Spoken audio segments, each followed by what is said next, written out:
குருப்பியோ நமக. காஸ்மிக் கனெக்ஷன்லேருந்து ஜெயலட்சுமி ஸ்ரீராம். நம்ம சனி பயிற்சியை பற்றிய நிகழ்ச்சிகளை பார்த்து விட்டோம். ராகு கேத்து பயிற்சி பற்றிய நிகழ்ச்சிகளை பார்த்து விட்டோம். இப்பொழுது குரு பெயர்ச்சி, அதை பற்றிய நிகழ்ச்சிகளை பார்க்கலாம்.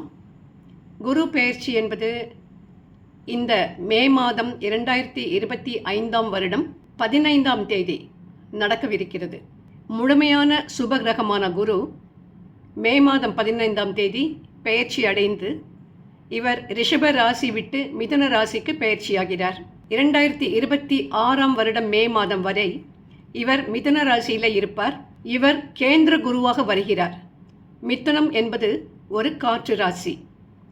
இந்த பெயர்ச்சி மூலம் ரிஷபம், சிம்மம், துலாம், தனுஷ், கும்ப ராசிக்காரர்களுக்கு குருபலம் ஏற்படும்.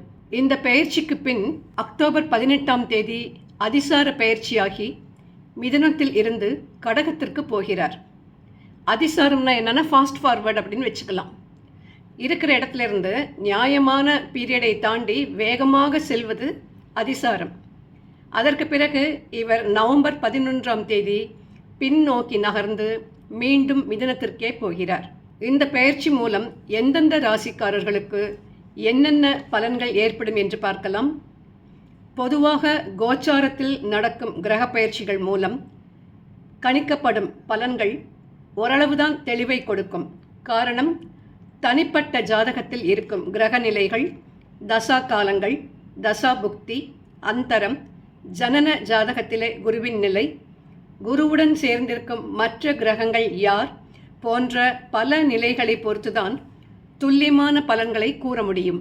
பொதுவாகவே ஒரு அசுப கிரகத்தின் மீது குரு சென்று அமரும் பொழுது அந்த அசுப கிரகம் தன்னுடைய தன்மையை இழந்து நல்ல பலன்களையே கொடுக்கும்.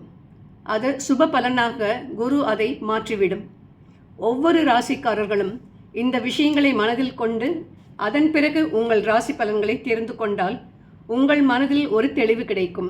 இனி ஒவ்வொரு ராசியும் இந்த குரு பெயர்ச்சியால் என்ன விதமான பலன்களை அடையப் போகிறது என்பதை பற்றி தெரிந்து கொள்ளலாம்.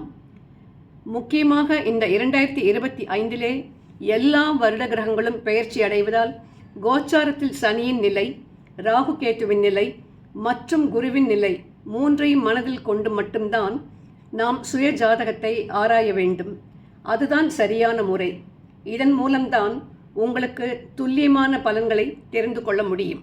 ஒரு குரு பயிற்சியை மட்டுமே வைத்துக்கொண்டோ, ஒரு ராகு கேத்து பயிற்சியை மட்டுமே வைத்துக்கொண்டோ, அல்லது ஒரு சனி பயிற்சியை மட்டுமோ வைத்துக்கொண்டோ பலன்களை கூறுவது சரியாகாது. அந்த ஜாதகருக்கு இந்த 4 கிரகங்களும் கோச்சாரத்திலே எங்கு அமர்ந்திருக்கின்றது, யாரை பார்க்கிறது, யாரால் பார்க்கப்படுகிறது, யாருடன் சேர்ந்திருக்கின்றது போன்ற பல விஷயங்களை மனதிலே வைத்துக்கொண்டுதான் ஒருவருக்கு நம்மால் சரியான பலாபலன்களை கூற முடியும். விருச்சிக ராசிக்காரர்களே, குருவானவர் உங்கள் ராசிக்கு குடும்பதன வாக்குஸ்தானத்திற்கும் பூர்வ புண்ணியஸ்தானத்திற்கும் அதிபதியாவார். இவர் உங்களுக்கு அஷ்டமஸ்தானத்திற்கு பெயர்ச்சி அடைகிறார். குரு கேந்திர குருவாக வந்தாலும் இவர் ஸ்தான பலத்தை விட பார்வைக்குத்தான் பலம் அதிகம். முழு சுபரான இந்த குருவில் புத்திரபாகியம், திருமணம், கடன் வசூல், சொத்து சேர்க்கை, வியாதியில் இருந்து நிவாரணம், வழக்குகளில் இருந்து வெற்றி, அசிங்க அவமானத்திலிருந்து விடுபடுதல், கௌரவம் சம்பாதித்தல், சமுதாய அந்தஸ்து பெறுதல் என்று பல காரகத்துவங்களை உடையவன் இந்த குரு பகவான். படிப்பு, வேலை, பதவி, தொழில் என்று எல்லாவற்றிற்கும் இவன்தான் காரணம். நிறைய பிரச்சனைகளை எதிர்கொண்டாலும் பல தியாகங்களையும் பண்ணி வாழக்கூடிய ராசி இந்த விருச்சிக ராசி.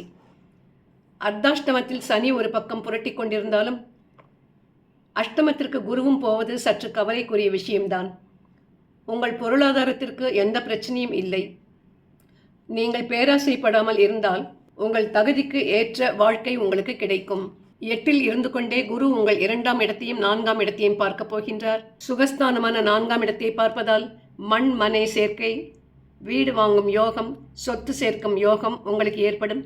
தாயின் உடல்நிலையில் நல்ல முன்னேற்றம் ஏற்படும். உங்கள் 12ஆம் பாவத்தை குரு பார்க்க இருப்பதால் வெளிநாட்டு யோகம் ஏற்படும். சிலர் வெளிநாடு செல்வீர்கள். சிலர் உயர் படிப்புக்காகவோ அல்லது தொழில் நிமித்தமாகவோ வெளிநாடு செல்வீர்கள். திருச்செந்தூர் முருகனை வழிபட்டு வாருங்கள். இந்த குரு பெயர்ச்சியால் விருச்சிக ராசி பெண்களே, உங்கள் மாங்கல்ய ஸ்தானத்திற்கு குரு வருவதால் உங்கள் கணவரின் உடல்நிலையில் அதிக கவனம் நீங்கள் செலுத்த வேண்டியிருக்கும். திருமணத்தில் பிரச்சனைகள் ஏற்பட வாய்ப்பு உண்டு. மறைவிடத்தில் நோய் ஏற்படலாம். மனதில் அதிக பயமும் தோன்றும். 2க்கு உரியவன் 8இல் சென்று அமரும் போது போராட்டம் மிகுந்திருக்கும். செலவுகள் அதிகரிக்கும். உங்களை அண்டி வருபவர்களால் செலவுகள் கூடும். மனக்குழப்பங்கள் அதிகரிக்கும். பணத்தை முதலீடு செய்யும் முன்னால் பலரை கலந்து ஆலோசனை செய்து முதலீடு செய்யுங்கள்.